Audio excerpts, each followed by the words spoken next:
एक मारवाड़ी था, उसको घूमने का बड़ा शौक था। अब वो घूमते घूमते एक ऐसे राज्य में चला गया जहां पर क्या था, हर 5 साल में राजा चुना जाता था, पर चुनाव का तरीका अनोखा था। एक हाथी आता, सूंड में माला लेकर, और सबके बीच घूमता था। जिसके गले में वो माला डाल देता वही राजा बनता था। अब क्या हुआ, हाथी आया माला लेकर, थोड़ी देर इधर उधर देखा और जाकर माला इस मारवाड़ी के गले में डाल दी। मारवाड़ी हैरान, अरे भाई, मैं तो घूमने वाला आदमी हूं, ये कहां फंसा दिया। खैर, उसे राजा बना दिया गया, सिंहासन पर बिठाया गया। राजपुरोहित आया, तिलक करते हुए शर्तें सुनाने लगा। भैया, आपको 5 साल के लिए राजा बनाया जा रहा है, लेकिन 5 साल पूरे होते ही आपको यहां से सैकड़ों किलोमीटर दूर एक उफनती नदी के किनारे छोड़ दिया जाएगा। उस नदी में घड़ियाल हैं, मगरमच्छ हैं, जिनकी वजह से आप नदी पार नहीं कर सकते। अगर किसी तरह पार कर भी गए तो उसके बाद आएगा एक गहरा जंगल जिसमें हिंसक जानवर और खतरनाक राहें हैं। वहां आप जानो और आपकी किस्मत। अब तक जो भी राजा बना था उसे मालूम था कि 5 साल बाद मरना तय है, तो वह 5 साल बस ऐश करता था, भोग विलास, मजा, तामझाम। लेकिन यह मारवाड़ी अलग निकला।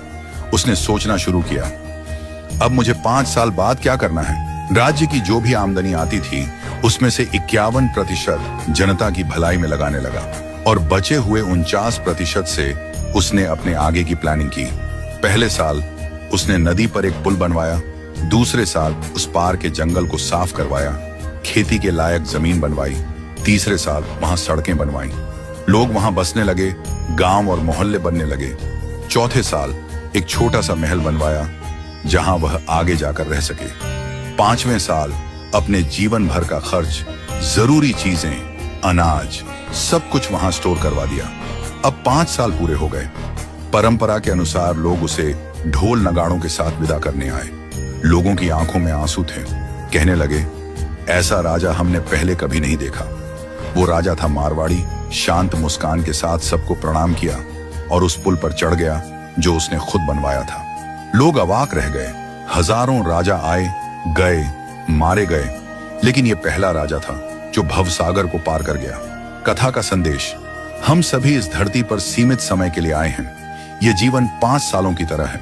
जो इस समय को मौज में घंवा देता है वो अंत में उस भवसागर में गिरता है जहां मगरमच्छ, घड़ियाल, दुख और पीड़ा है। लेकिन जो जीवन का उपयोग अच्छे कर्मों, जनसेवा और प्रार्थना में करता है वो इस जीवन से परे उस पार पहुंच जाता है। तो आज ही से भवसागर पार करने के लिए अपना पुल बनाना शुरू कीजिए, ताकि जब आपका कार्य